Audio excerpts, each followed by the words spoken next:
What's up, everybody? Welcome to Make Things Tiny. My name is Mick. So I've mentioned Texas a lot recently in the past few videos, and it's because it's really a growing sector of this market in the tiny house industry. And today we're in for a real treat because we're going to hear from Anabella. Anabella is the owner of Mainefactured. It's a tiny house company based in Texas. We're going to hear about their company, why they decided to create it, why their designs are so unique and modern, and we're also going to get a tour of one of their tiny homes that's currently for sale. So this is an awesome opportunity for those of you who are looking to go tiny and you've been sort of like searching for the right builder. I think that Mainefactured could be a great fit for a lot of you. If you're new to the channel, make sure you subscribe. Let's jump into it. Let's find out about this tiny house company in Texas.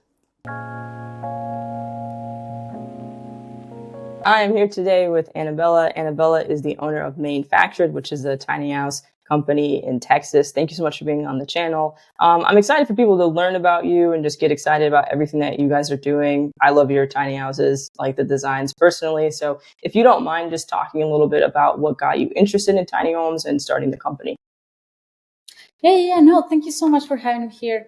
So our story with tiny homes, it's a little bit funny. So our purpose was actually to build manufactured homes, which is why the name of our company is Mainefactured. That was what we wanted to do.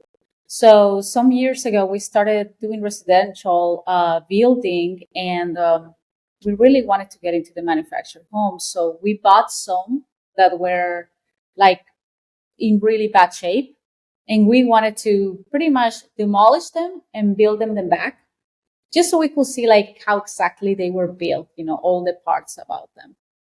So that's exactly what we did. And honestly, it was very sad. It was very underwhelming seeing these manufactured homes. And it was actually pretty worrying to see that some people, live for years in houses like this. We had to demolish the walls, and everything under the drywall was black, like black with mold. Oh. So we were like, oh my God, like, can you imagine the people that lived here? Like, probably they were like sick or like every day breathing those kind of walls. Then we noticed that the framing was very flimsy, like it was very thin. They don't particularly use like 2x4s like in normal houses. They use like, very thin wood. So like, wow. So, and the whole even electrical system, you could tell that it was a miracle that their house had not burned before. So that's kind of when we started. And then we were like, you know what, like I really want to build houses, but I don't want to build houses that are going to be disposable. Like I want to build houses that are going to last for 50 years. I understand that like, the cost is not the same. And a lot of people that go to tiny homes are trying to downsize, are trying to, pay as little as possible. And that is completely understandable. I just didn't want that to be my model. So after that, I actually started seeing tiny homes, and I was like, well, I mean, that's kind of like the perfect home for me, like what I want to build. So we started working on that, and yes, that's kind of how we started. And, our houses are very different from those that I had the pleasure of building before. Mm-hmm. No, I think that's a really cool way to get into the industry. And you're right, like there's definitely some cons to manufactured housing, even though it's been around for a lot longer. Yeah, I've heard multiple people talk about just the quality and the construction, and the design looks very similar. Like you can't really get too much uniqueness in terms of what they look like. But yeah, it makes sense. And it's great that you were able to make that shift and you found something that you're clearly passionate about, and you get to design them, just sort of like the high end level that you're doing it. When did you start the company? So this company, we started building it in 2023. We just opened our doors basically at the end of December of 2024. But we built a 6,000 square foot plant where we are planning on building our houses. We are not trying to be, we didn't want to build our houses outside, kind of like a hobby. We wanted to make this seriously. We wanted to have all the quality processes that, will ensure that our houses were well built. I'm a quality engineer by education. So that was one of my priorities, to have a place where we could, where we have all the tools and everything in order to make the best houses. Mhm. No, I think that's really great that you're able to apply your training, your more formal training to this. I think that's like a huge plus. Have you experienced any like challenges going into it, like especially in the beginning stages? Yes, so there are so many things that we have to struggle with, and that unfortunately, the we are still. I feel like tiny homes where we're still kind of in the early adoption. The rules Hmm. are still trying to catch up. So we do struggle finding, for an example, companies that want to finance the tiny homes. We just recently had a big disconnect because so many big insurance companies wants us to have like the certification of a plant that builds manufactured homes. And what you would think, oh, that's easy, but unfortunately, we don't build manufactured homes, and the standards that the manufactured homes are built are different than tiny homes. So that's one of the struggles we have encountered. Another problem is zoning. A lot of people want to have a tiny home, but there are not a lot of areas that allow to have tiny homes, Hmm. and they might not want to live in a park or etc.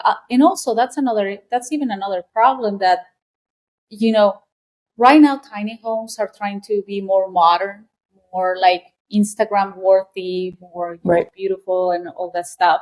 And the places where they can be parked, aside from like if you have land, is in parks, and a lot of parks are manufactured home parks. So you are uh, you're probably going to see very old houses, or kind of like the houses that I rebuilt. So yeah, so I would say Hmm. those are some of the issues that we deal with at the moment. Yeah, no. Tomorrow will be another.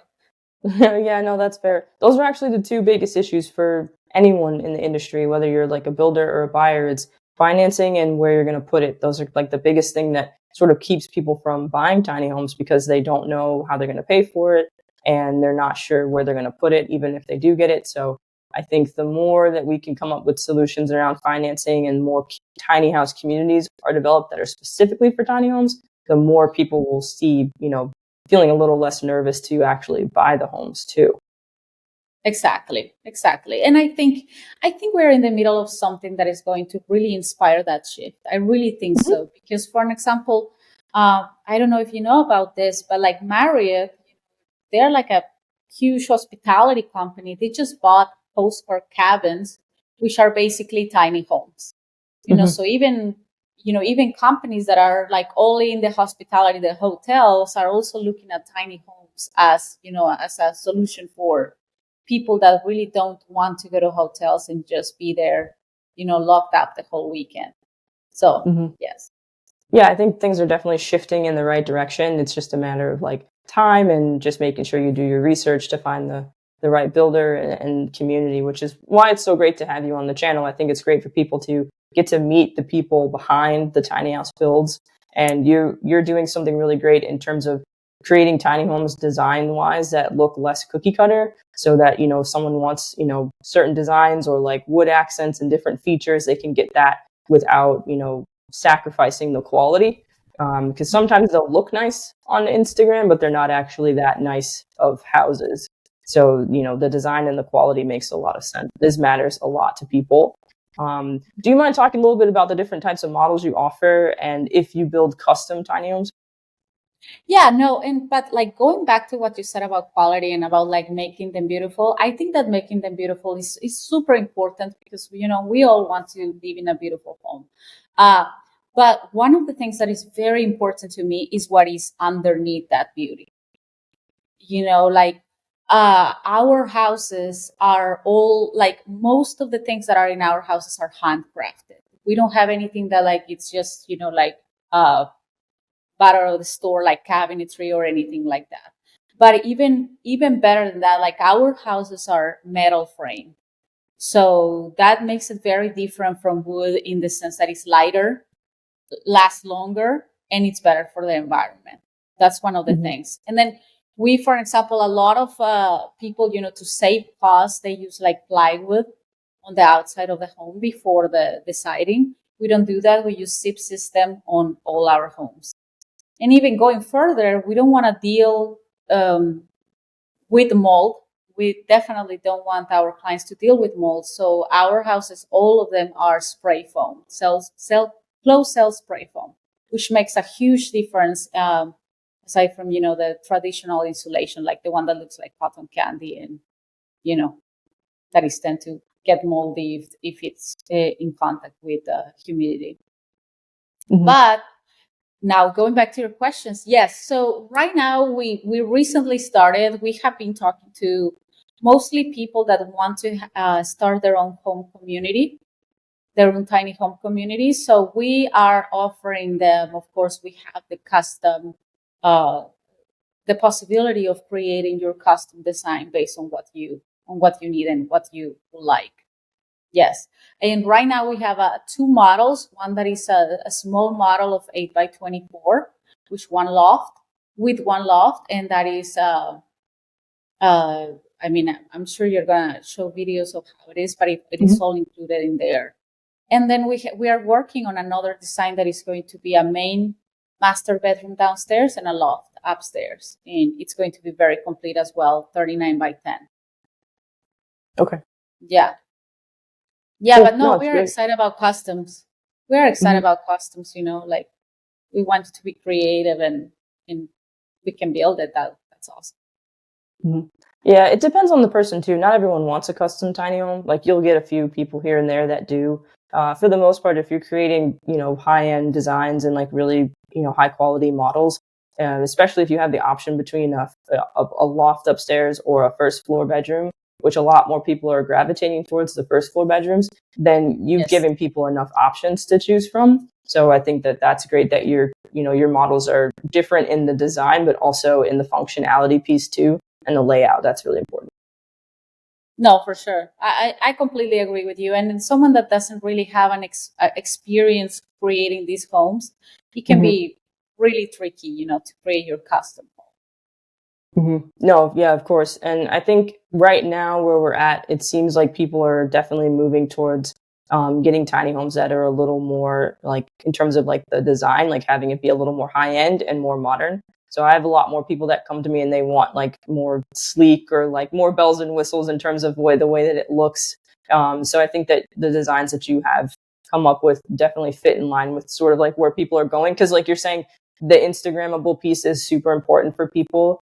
They do still want it to look really nice. And there's an investment opportunity. Some people want it just for an Airbnb, like short-term rental. And it definitely has to be sort of like have some sort of wow factor if you're going to try to put it on Airbnb so it stands out. So I think that you're definitely capturing both of those aspects of this market. Yeah, no, I agree with you. I just last week I did a case study for like a TikTok video, and I was studying a property in I don't remember in what part of California. I had never seen this property. I have nothing to do with the owner, but I was looking at it, and it was very similar to the floor plan that we have. Tiny homes that are the space is so small that you're going to see very similar floor plans wherever you go. Uh, and this house was renting for $311 per night. And it was booked all month except like 4 days. So if you think about it, that's $7,000 per month, and it's such a small place to, keep up and stuff like that. But also one of the pros about really, not cutting corners and really put attention to what is like the details and what it is durable is that if you ever have an Airbnb, a tiny home, you really don't want to be called every other day because something broke. That would be so annoying. That would probably remove the cool part about having a tiny home as a property investment. Yeah, that's definitely not worth cutting corners if it's going to cost, because it'll cost you more in the long run. So it's just worth it to spend the money up front. Yeah, no, I agree with that. So if someone that's watching right now and they're thinking like, okay, I'm excited, like I want to reach out, I'm curious about your models. What does that buying process look like for them? Well, I mean, I think they will have to contact me first. And then we will talk about what we are working with, like where are they going to put it, and all the stuff. Then if the house is available right now, I Mm-hmm. mean, we will go through the process, of selling the normal way. If we have to build the house, then we will work with a deposit, and then we will be working with, like, we will give them kind of like a time frame, and we will be updating them with videos of the construction of their house. And then at the end, the same as a regular Mm-hmm. purchase. Yes. Cool. That's important. The updates, I feel like that's really important for people to see the progress. That way, if they have questions or anything like that, it just gives them that like extra reassurance that you are real and you're building it for them, because there are a lot of scams in the industry now, unfortunately. So I think that's really helpful that you give them video updates and, they can reach out and ask questions too. Yeah, no. It's very important. And also, our homes are NOAA certified. Mm-hmm. So every part of the building of our houses is being inspected, every single little part. And also, they keep the pictures of all the inspections on their file. So, we don't try to hide anything. We try to be very open about how their houses are being built, because their houses are also being inspected, and we want them to know exactly what is behind their walls. Mm-hmm. Yes. I think that's helpful, especially with like just helping establish more trust between, consumers and the builders in the industry, because there isn't as much as, you would hope right now. Like people are really nervous, and it makes sense. They're spending a lot of money. They want to make sure that they can trust the person that's building their home. Mhm. So, I mean, you've got a bit of experience now, like having, started this process, over a year ago now. For people that are watching, like what advice would you give them, for those people that are watching that are thinking like, I want to buy a tiny house, but I really don't know where to start, or maybe they're a little hesitant. What are some things you think they should sort of keep in their mind as they start this process? Yeah. Oh, wow. That's kind of a big question. And I will be happy to send them an ebook that I wrote about all the little things that I will pay attention to. I will make sure that I have a land in the right zoning, or that I'm sure what I want to do with my tiny home. And then also, based on that, I would probably make sure to select a good builder, that has a good reputation and that has good quality system in place. You know, um, sometimes we sometimes we feel attracted to the price of the tiny homes, Mm-hmm. but sometimes we end up paying like more, because we really don't know how they are being built. So, I mean, I'm sorry, it's just such a big question, because it depends what you want to do with the home. Like, you want to make a tiny home community, or is it for yourself? Mm-hmm. I honestly, the reason I created the houses in the more of the high end is because they are tiny, and if you are going to actually be living in them, you want to be comfortable. Downsizing doesn't mean that you need to be uncomfortable or not being able to cook, or to have a normal life. So really, just think about exactly why you want a tiny home and what do you need. Mm-hmm. No, I appreciate you like giving the condensed version, because I mean there are probably a million things you could consider, but that is sort of like the main thing. Like, where are you going to put it, and why do you want it? So, because they are such an attractive thing, and it's such a growing industry, it can be sort of tempting to think like, oh, I want to buy a tiny house, and it's not going to be difficult. And then you go to live in it, and it's way too small, and you didn't really adjust like on the mental side of things, or like emotionally sort of like prepare yourself for it. So there is a ton that goes into it. So I appreciate you sort of breaking it down into like, make sure you know why you want it and where you're going to put it. That's the biggest piece of it. Once you get that part down, you can address all the other parts.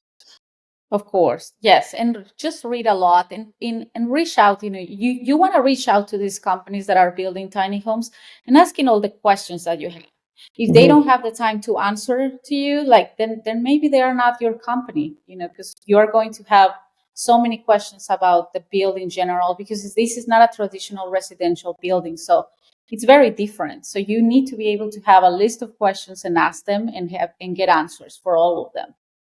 Mm-hmm. No, for sure. I think that's the number one thing. If you reach out and they don't answer, or they seem like impatient, or they don't have answers to your questions, I would just say move on. It's not worth your time, because you could Mhm. potentially put yourself in a situation where like things get, there's miscommunication, or you end up paying more than what they said, or it's not good quality. And that's not something you want to be going through, because a lot of people are downsizing. They're trying to have a better quality of life. So you don't want to add stress to it by, sort of, trying to communicate with a builder that doesn't really want to interact with you.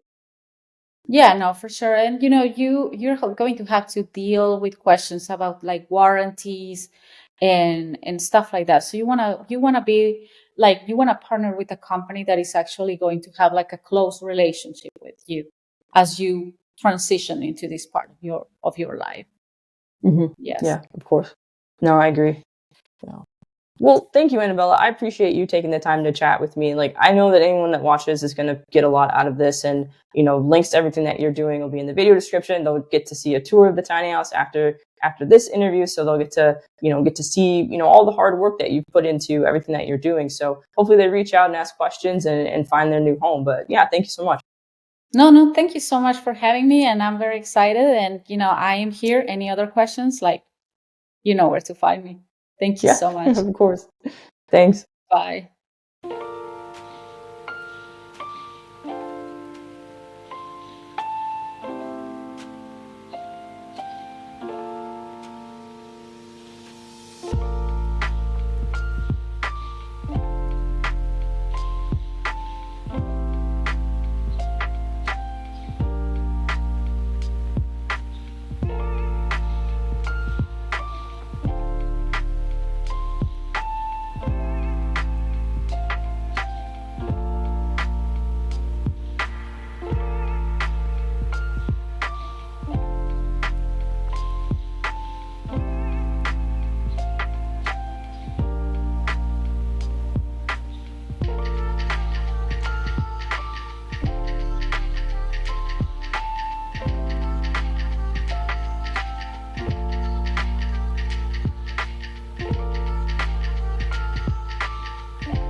All right, that was my conversation with Anabella. I appreciate Anabella taking the time to just talk to us about their inspiration for the company. It's really awesome to just get to see their tiny house, to get a tour of everything that they're doing, check out their designs and things like that. So make sure you reach out. Links to everything that they're doing are here in this video description. Reach out, ask questions, go check out their facility, tour their tiny homes that are for sale, and just learn more about their company. If you're new to the channel, make sure you subscribe.